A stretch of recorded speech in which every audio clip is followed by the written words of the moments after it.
আর ঢাকার রাজধানী হচ্ছে লালবাগ, অর্থাৎ ঢাকা ৭ আসনের। তার কারণ হচ্ছে এখানে পুরান ঢাকার লোক সকল দেশের এখানের লোকজন বসবাস করে। এই ধরনের এরকম একটি গুরুত্বপূর্ণ আসনে যাকে প্রার্থী করা হলো, শুধু আমরা 4 জনই নয়, এখানে 4,77,000 ভোটার রয়েছে। সকলেই ব্যতীত হয়েছে, হতভম্ব মানে বিহ্বল হয়েছে যে তাকে চিনি না, কিভাবে তিনি এই আসনে প্রার্থী হলেন।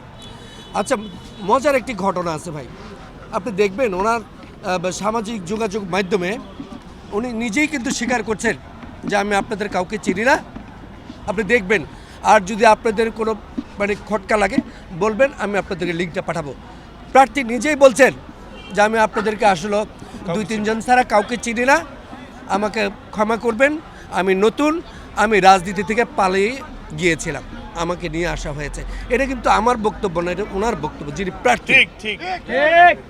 আপনাদের যদি কারো কোনো থাকে বলবেন, আমি কি লিঙ্ক দিয়ে দেবো। ইসাক সাহেবের কাছেও আছে, খোকন সাহেব, মনির সাহেবের কাছেও আছে। তো এইখানে আমরা যে 4 জন, হাজী মনির হোসেন মৃত্যুঞ্জয়ী, তিনি কুমায় ছিলেন, ইসাক সরকার সাহেব, আমাদের কমিশনার খোকন সাহেব সহ আমাদের আরও প্রার্থীরা রয়েছে। আমাদের কথাগুলো হচ্ছে ছিল প্রথম থেকেই যে যাকে নমিনেশন দেন আমরা তাকেই করব, কিন্তু আমাদেরই ছিল যারা আমরা ঢাকার 7 আসনে বসবাস করি তাদের কাছ থেকে আপনারা নমিনেশন দিন।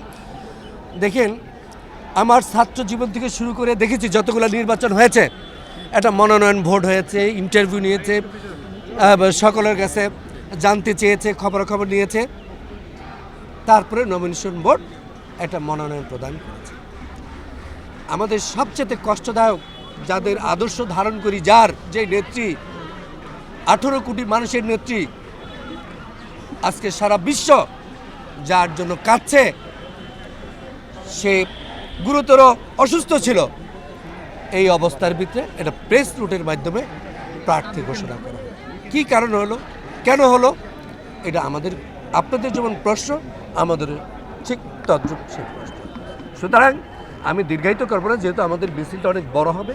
আপনাদের মাধ্যমে মানে চেয়ারম্যান স্যার এবং যারা যারা নেতৃবৃন্দ, মহাসচিব স্যার সহ আমাদের স্থায়ী কমিটির সম্মানিত নেতৃবৃন্দ এর পূর্ণ বিবেচনা করে যাতে এই নমিনেশন, এই ঢাকা 7 আসন স্থগিত করে পূর্ণ বিবেচনা করে আপনি ইনভেস্টিগেট করে যাকে আপনাদের ইনভেস্টিগেট করে যার আসবে তাকে আপনার নমিনেশন দেন। আর এই আসনটি হচ্ছে, বারবার খোকন সাহেব, ইসাক সাহেব, মনির সাহেব বলেছেন, এই আসনটি ধানের শীষের আসন। সুতরাং এই আসনটা যাতে কোনো অবস্থাতেই যারা দেশের বিরুদ্ধে ষড়যন্ত্র করছে, যারা মুক্তিযুদ্ধ চায় নাই, যারা দেশ চায় নাই, তাদের হাতে চলে যাবে, এটা কোনো অবস্থাতেই মানা যাবে না। সেই কারণেই কিন্তু আমরা এখানে উপস্থিত হয়েছি। বারবার অনুনয় বিনয় করছি স্যারকে, চেয়ারম্যান স্যারকে, স্যার প্লিজ আপনি স্যার দেখবেন। আর লালবাগবাসী যারা আছেন, আপনারা ছোটোকাল থেকে আমাদের জন্ম দেখেছেন, ছোটোকাল, শিশুকাল, শৈশবকাল, কৈশোরকাল দেখেছেন। আমরা আপনাদের সাথে আসি, আপনারা আমাদেরকে ছেড়ে যায় না, আমরা আপনাদের সাথে থাকবো মৃত্যুর আগ পর্যন্ত, আপনারা আমাদেরকে ছেড়ে যায় না। ইনশাল্লাহ বিজয় আমাদের হবে।